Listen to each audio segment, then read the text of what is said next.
What's up guys, AJ here, and today I bring you a Teamfight Tactics video based on positioning, because if anything is important in Teamfight Tactics, in my opinion, positioning is key. You can have a lot of tier 3 champions, but if your positioning is shit, then you will still definitely lose the game.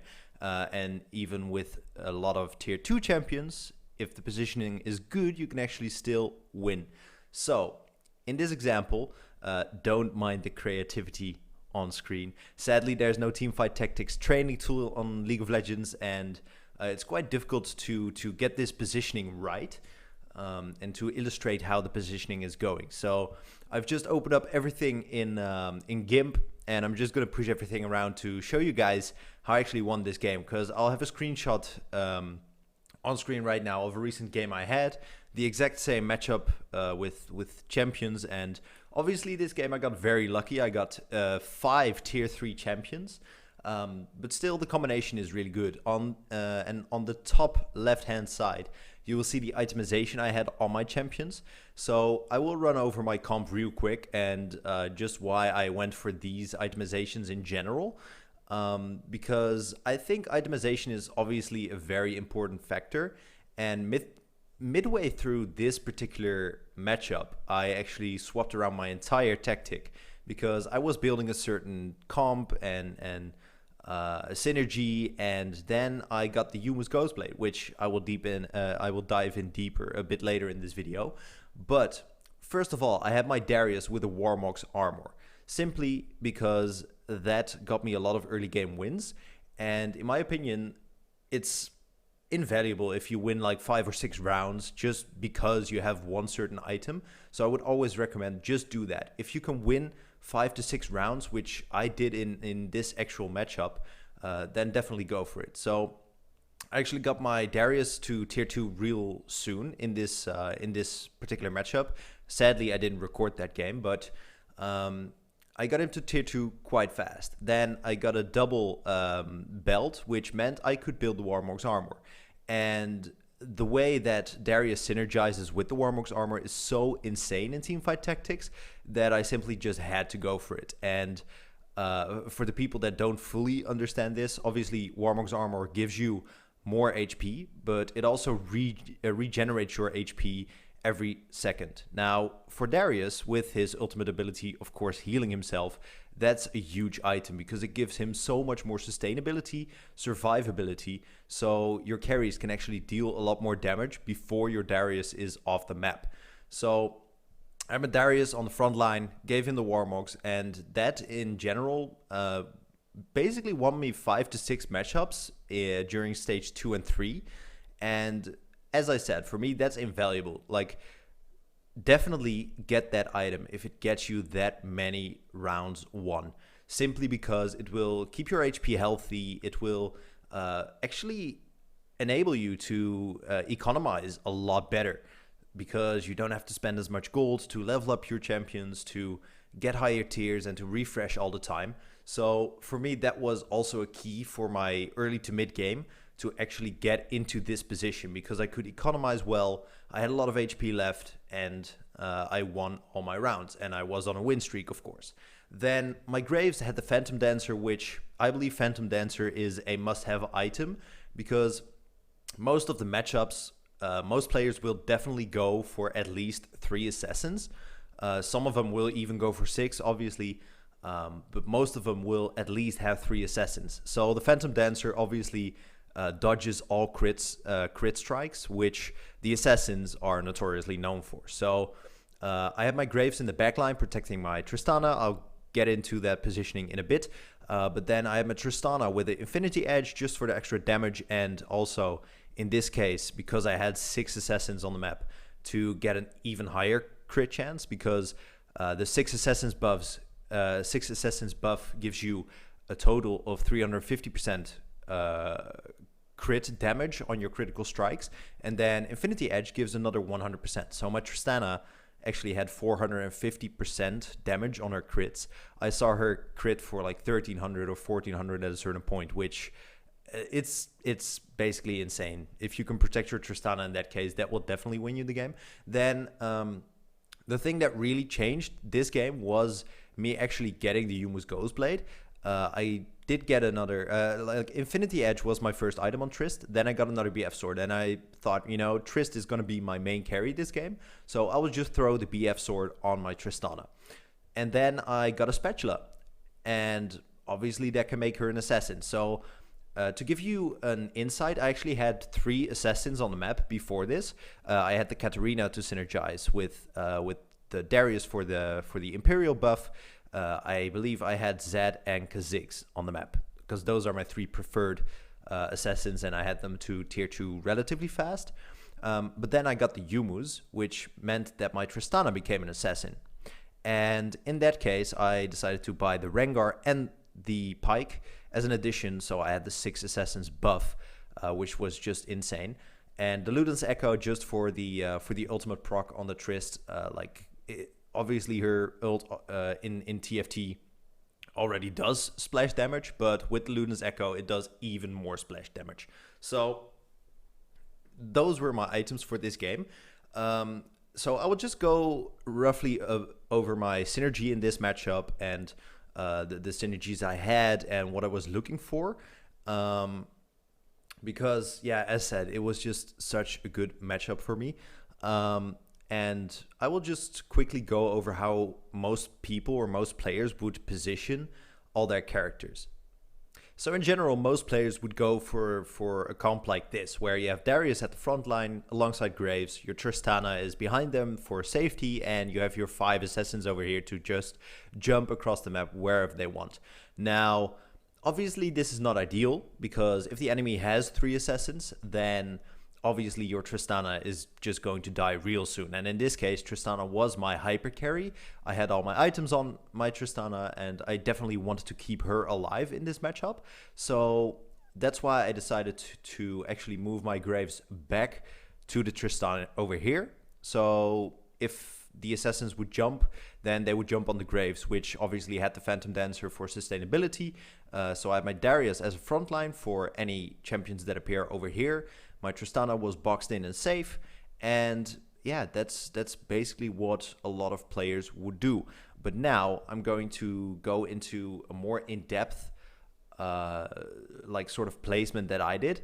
First of all, obviously the synergies. I had my Darius and my Katarina for the Imperial buff, which makes them deal a lot more damage, which is definitely essential if, you know, your Darius is tier 3 and your Katarina in this case was tier 2. That deals a lot of damage. Then obviously I have my assassins for the assassin buff. I always like to have a Zed in there just for the ninja buff. And then I had my Graves alongside my Tristana for the gunslinger buff, which means that they can fire additional attacks. And definitely on Trist, that is recommendable if you have some attack speed or high damage like the Infinity Edge. Then obviously I got to 6 assassins by getting my Tristana to get the Humus Ghost Blade. So I had 6 assassins, all crits were for 350% of health. I could have also opted to maybe, instead of Graves or, you know, whatever, go for another Knight. Now this was my first instinct this game. Before I actually got the Humus Ghost Blade, I had my 3 assassins with Zed, Katarina, and the Kha'Zix. And with that, I was looking to maybe get a Mordekaiser up front here. So I had the Knight buff on both my Mordekaiser and my Darius, and potentially put in a Kindred somewhere. So I get the Phantom buff, which basically instantly kills one of the enemy characters. Like, Phantom is really, really overpowered, and that can really help you win those very difficult matchups. Let's say they have a backline, also a Tristana or a Vayne with 3 items. That is, like, you know, really, really going through all of your champions. Then you want to eliminate that champion as soon as possible. Obviously, these assassins will jump on it, but if the enemy has their carry boxed in, it might be kind of difficult to get to that carry. So on top of that, that is definitely something that you want to look out for. Now, keep in mind that my Tristana, even though she had the assassin buff, she doesn't get the assassin bonus where she actually jumps to the back line. She just stays in position. She has all the other assassin perks like the crit chance and the added damage of the crits, but she doesn't actually jump to the back line like all the other assassins do. So that's an important thing to keep in mind with the spatula upgrade. if you ever plan on, upgrading any other champion to an assassin or whatever, never put them in the backline because they will not jump towards the enemy backline. But now I will show you how I actually ended up positioning all of my champions, and that just shows you how important the positioning actually is. So this is how I actually ended up putting my comp together. Maybe the Kha'Zix was somewhere else, like maybe in a corner or in the middle of the backline. But in this case, this was ideal for me because how the assassins work is if they are free of enemies, then they will jump to the backline. Like the Zed, the Kha'Zix, and the Katarina will instantly jump to their backline or to their furthest champions from your own. From this position's champion. So Zed will probably jump somewhere here, Katarina will jump somewhere here, and Rengar will also jump somewhere here. Kha'Zix will jump somewhere here. Rengar and Pyke, one of them will stay in position. I use them as sort of sacrificial assassins because I wanted to protect the Tristana. Now, keep in mind that most of the matchups or most of the players, they will put their entire comp on either the left side or the right side. I barely see them put all their champions in the middle, which was essential for me to actually pull this off. So some of you might think, why do you put your Tristana up front as a front line? Because that seems like a stupid thing to do.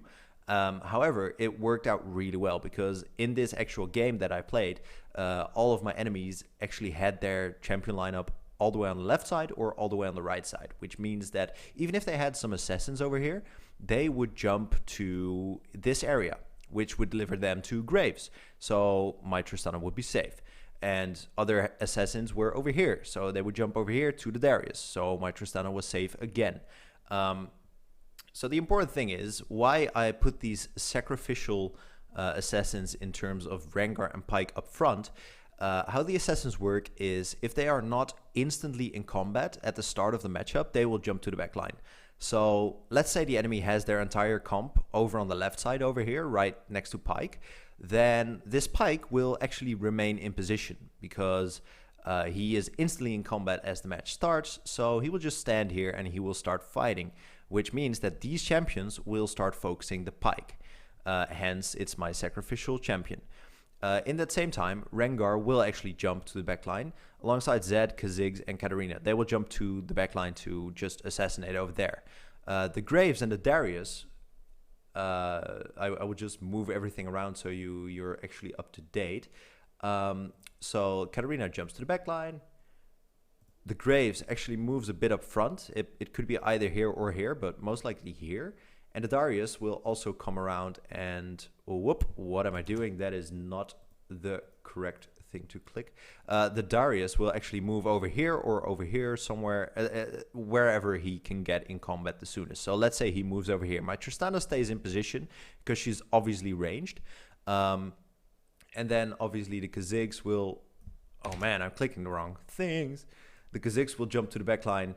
Pyke will stay in position, the Rengar will jump to the backline, and the Zed will jump to the backline over here. So I have my assassins jumping on there. Now imagine that the enemy had assassins, then obviously my Darius will not have that far to travel. He will maybe, as he started here, assassins will jump behind him, and he might actually hop over here or over here, but they will start fighting him. So my Tristana stays safe at all times. Same goes for my Graves. My Graves might move around just a little bit, or he stays in position here, or he moves to the front somewhere, but he will stay around the Tristana. So the assassins focus him.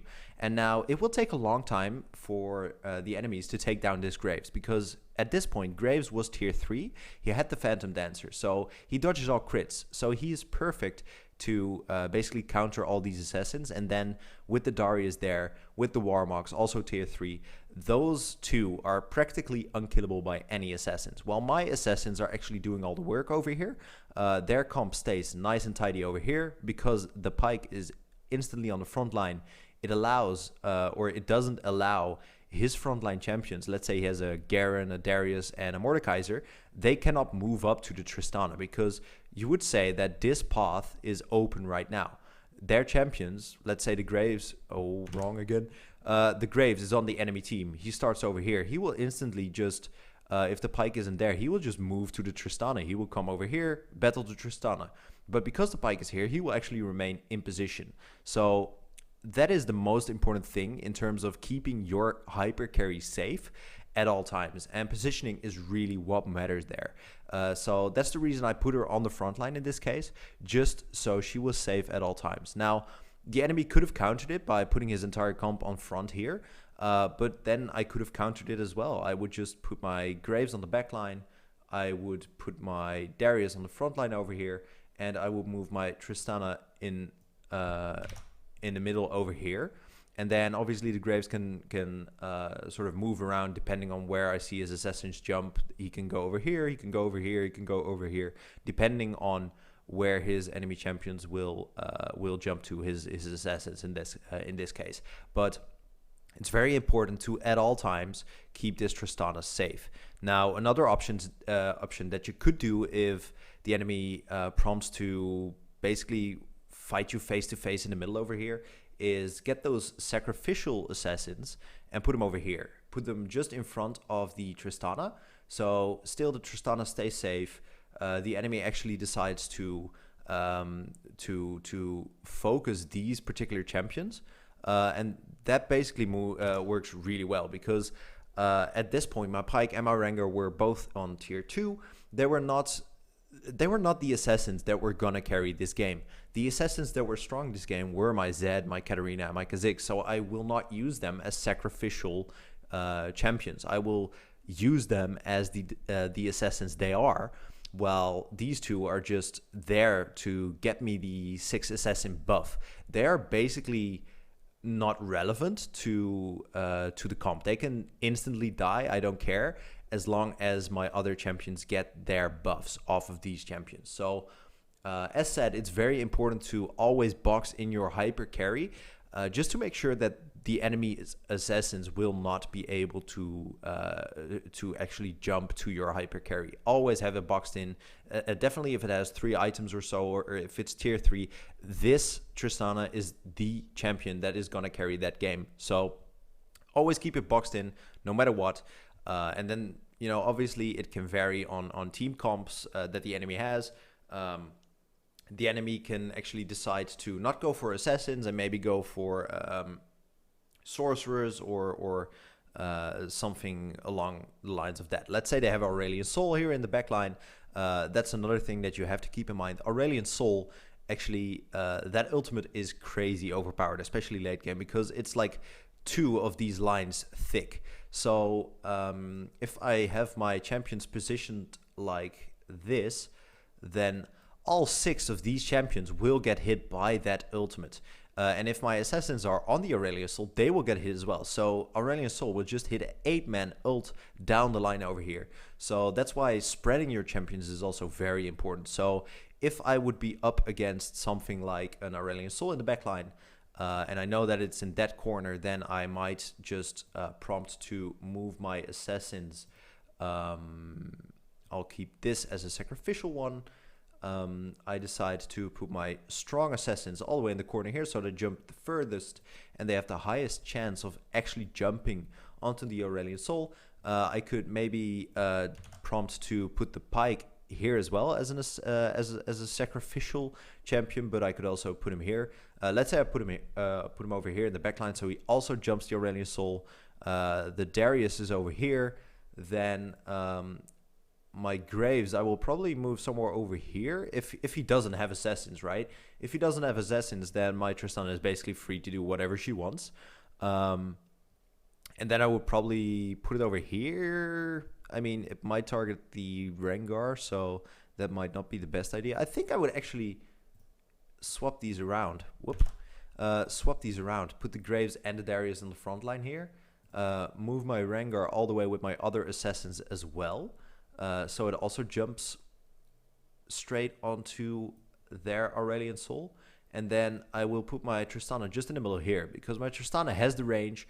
And my assassins will all jump to the backline over here. My Darius and my Graves will just take all the hits because they will be the focus champions. My Tristana has free fire, and if the Aurelian Soul actually does decide to ultimate, she will only ult on Graves and Darius. Maybe some assassins that are in the mix here, but mostly Graves and Darius. So again, my hyper carry stays alive and does not take any damage because she's not in a line with the Darius and Graves for that Aurelia Soul ult to actually catch it. So as said, positioning in teamfight tactics is definitely key. No matter what you do, even if you have 8 tier 3 champions, if your positioning is bad, then you can still lose, and you will probably lose. I mean, you can still lose against someone that only has tier 2 champions if his positioning is correct, as long as this hyper carry survives. Because as soon as this hyper carry dies, then sure, my Graves and Darius, they can still tank a lot of damage, but they don't deal a lot of damage. So they will never kill all the enemy champions. Maybe these assassins can do some work, but especially, you know, if they have some Phantom Dancer tanks themselves, then these assassins are basically useless, and it all depends on the Tristana. So if Tristana dies in this case, then it's game over. And that's what I managed to do in this game. I protected the Tristana, and Tristana ultimately got me this victory. So sorry for the lengthy video and the length of me explaining how my positioning works and how you should look at positioning.